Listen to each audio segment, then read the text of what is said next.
Hey everybody, so we're going to look at a few other kinds of limits here, limits at infinity still, but we're going to take a look at a couple different kinds involving radicals, right? Some interesting things can happen. So we'll start with this example. And let's just think intuitively for a moment.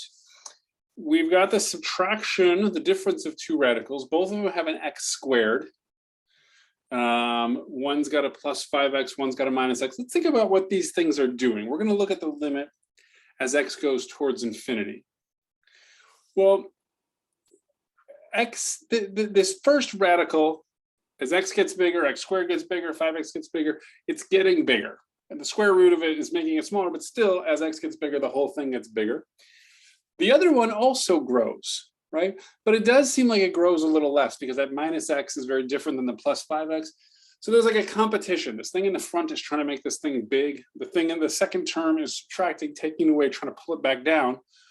What's happening, right? If we just took the limits, we've got polynomials inside of radicals. We've got both of these would go to infinity. We have infinity minus infinity. That doesn't tell us anything, right? So intuitively, my intuition is telling me, I don't know what this thing's going to do, right? So maybe I do a little bit of algebra to it to see if we can make sense of it. So I'm going to try something odd. I'm going to factor out an x squared from each term.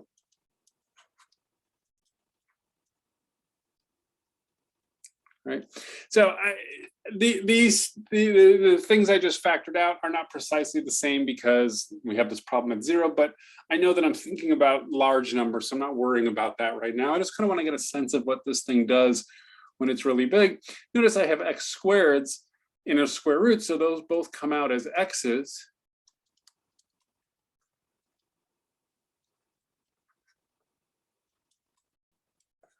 I can even factor an x out, and I get the square root of 1 plus 5 over x minus the square root of 1 minus 1 over x. Okay, let's think about this thing as it gets large. X, if we make x very large, is going to go towards infinity. On the other hand, inside here, 5 over x and 1 over x both disappear. They get really, really small. So inside, we get something that looks like the square root of 1 minus the square root of 1, or 1 minus 1, or 0. And it's looking like we're getting the product of infinity and 0. This is another thing that doesn't tell us anything. They're fighting each other. One's trying to make it big, one's trying to make it small. I can't tell by looking which one wins. So we're going to have to try something else. So our first attempts have led us nowhere. Let's try something. Well, a bad pun would be that a little more radical, which is what we're going to do. We're going to add a little more radical to this thing. So before I take my limit as x goes to infinity, I'm going to do something to this. If I hadn't ever seen this before, this would seem like lunacy because it's going to make things much worse. But it turns out what I'm about to do is going to help things along here. So what I'm going to do, just put this over a fraction. I'm going to multiply this whole thing by 1. And the way in which I'm going to multiply it by 1 is with our old friend, the radical conjugate. So it's going to look exactly the same, but now it has plus in between. But I have to multiply by the same thing in the denominator.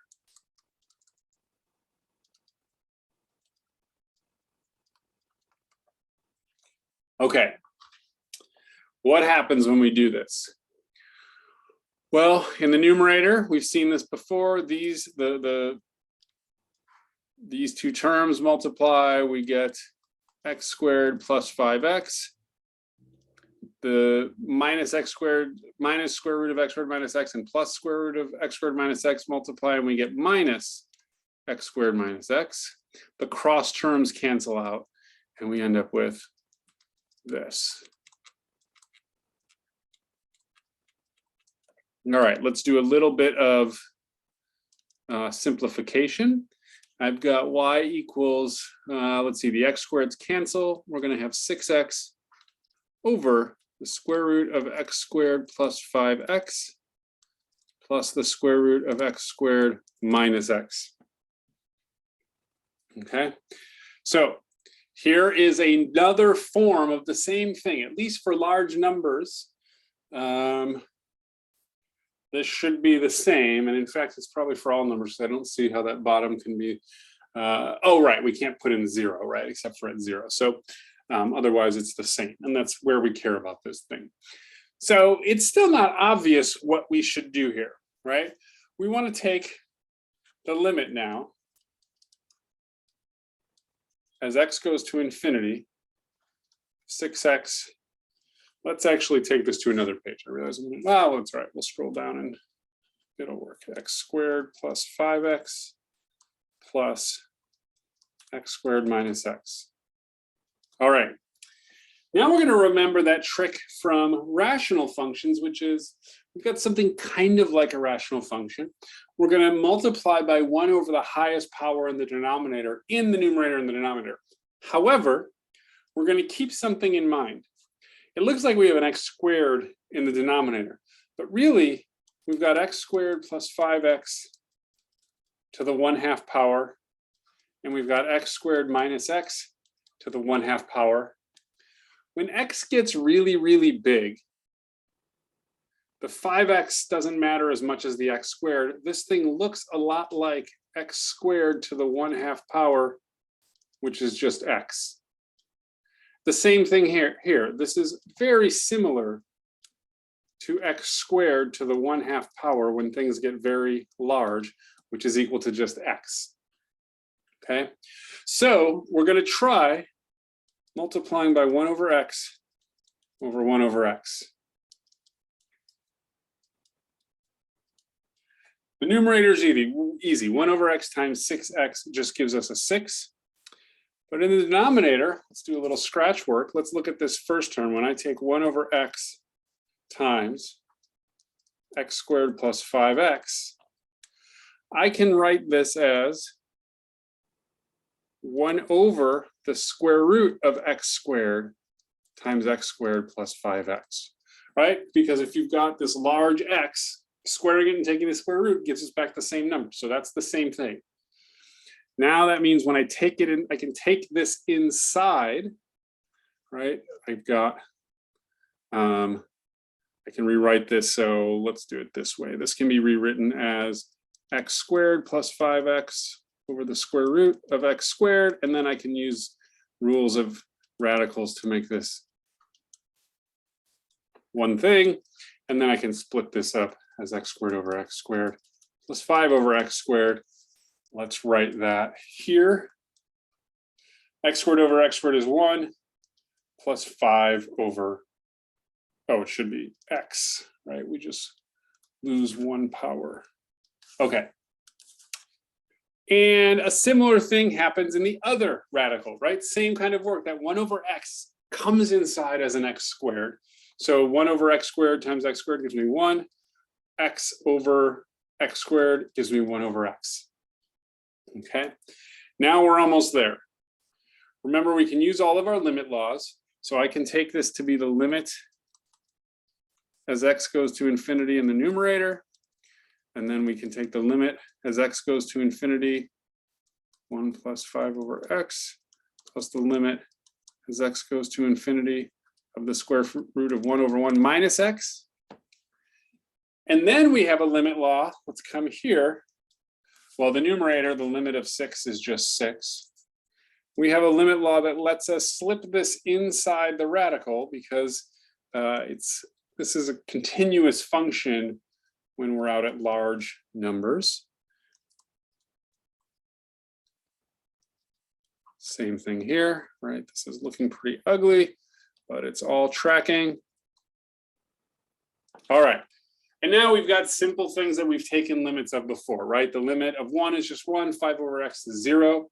The limit of 1 is 1 minus 1 over x is 0 in the limit. So we get the square root of 1 plus the square root of 1, or 2, which means our limit is 3. Okay, let's take a look at a graph of this. So here's this weird function. Let's look out at infinity, and we see it looks like it is approaching. We'll put it in the line y equals 3, and we see that this function, as we're getting larger, is getting pretty close to that line y equals 3, right? It's a pretty strange function. It's not one we usually think about, but we can make some sense at least of what happens to it far away from 0. Inside 0, we'd have to use some of our, near 0, we'd have to use our other methods about concavity, local maxes, local mins, domains, all that kind of stuff. Let's look at this function from the other direction though. So let's redo this, only this time, let's take the limit as x goes to negative infinity. And I'm going to take it from, well, let's take from this step or from this configuration. All right. Of course, I don't need that 6. We're going to do the same move.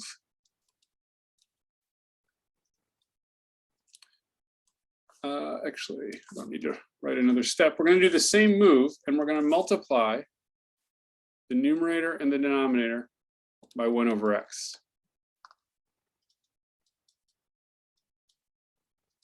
But it turns out things don't work quite the same way in this direction. So 6x times 1 over x is still 6. But when we bring it inside our radicals, we have to think a little bit harder. So let's do that. This looks a little crowded. Let's just.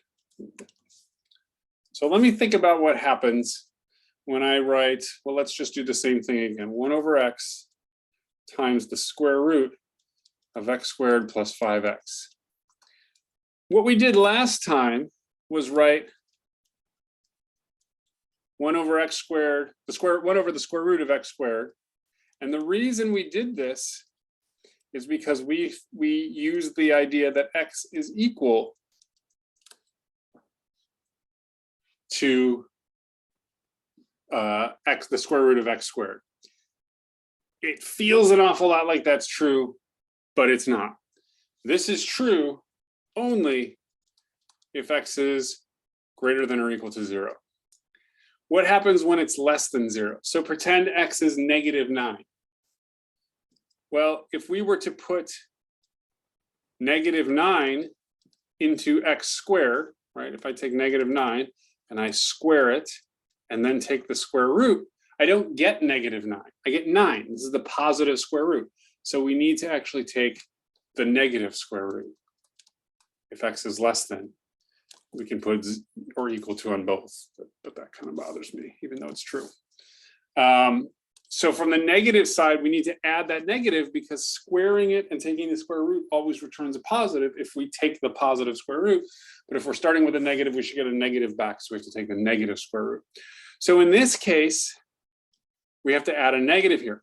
Everything else we did still works. Remember, in the end, this worked out to be 1 plus 5 over x. All that happens is we have a negative floating around out there. So our limit, every single thing we did will look exactly the same, except we have negatives in front of these two radicals. So when we take our, let's write this out, we'll have negative 1 plus 5 over x minus the square root of 1 minus 1 over x, right? All the steps we did up here are the same, but we end up with negatives out there. All the steps we do with our limits are the same, but those negatives pass right through. We get 6 in the numerator. The 5 over x goes to 0, the 1 over x goes to 0, and we end up with negative square root of 1 minus square root of 1. Well, that's 1 minus, negative 1 minus 1 is negative 2. So we get 6 over negative 2, or we get 3. And if we look, oh, after all that, I forgot my negative. We get negative 3. And if we look at this function as we go in the other direction, as we go off towards negative infinity, we see that it's approaching 3. That dotted line is at y equals 3. Okay, there we go. All right, let's do one more example with radicals. What about, we ended up with something similar to this, but let's just see an example of just this. When we have something very close to a rational function,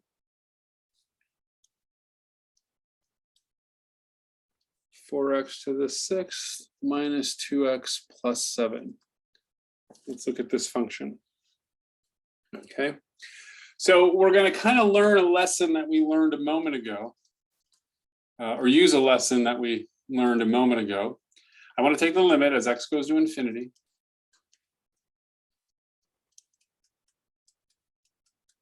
Both the numerator and the denominator go to infinity, so we have infinity over infinity, which tells us nothing.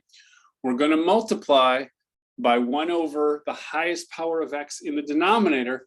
But again, when we have this 4x to the 6th plus some other stuff, this is approximately 4x to the 6th by itself in the square root, because when we get really big, that other stuff doesn't matter much, which means this is approximately 2x cubed. So that's that 6th power, but it's inside the square root. We can think of it like a cubed power. Whoops, not a 3. So we're going to multiply by 1 over x cubed over 1 over x cubed, right? So we're still doing the same technique, right? It's a really useful technique when you're taking these kinds of limits to think about the highest power in the denominator. But you look at the combination of, we've got an x to the 6th, but we've also got a 1/2 power. So half of 6, right? If we had a cube root, you would do a third of 6th or 2, right? So when we do this, what do we get? We get in the numerator 1 minus 1 over x cubed. When we can bring the x cubed inside the square root, but it becomes an x to the 6th, just like when we brought 1 over x inside, it became an x squared on the inside. Okay, so this 1 over x cubed looks like 4x to the 6th minus 2x plus 7 over x to the 6th when we're inside here. So then we get the limit as x goes to infinity, 1 minus 1 over x cubed. Let's work on the inside. This is going to look like the square root. 4x to the 6th over x to the 6th is 4, minus 2 over x to the 5th, plus 7 over x to the 6th. Now we can take our limit. We've got 1. Everything, 1 over x cubed goes to 0. Everything else in the radical goes to 0. And we've got 1 over the square root of 4, or 1/2. Okay, let's look at our picture, our graph. Here is our function, right? It's a pretty strange function, does a lot of weird stuff in here. It'd be a fun one to go through, finding concavity, increasing, decreasing, max and mins and all that. But we see as x goes off to infinity, we have an asymptote at 1/2, right? And if we looked close, we'd see those lines aren't really intersecting. They're just getting incredibly close to each other. It looks like we've got one off to negative infinity at negative 1/2. I'll leave that up to you to try to decipher why. It's similar to what happened above. When we work with that radical, negative numbers play a little bit differently. But that is it for now. Thanks, everybody. I will see you next time.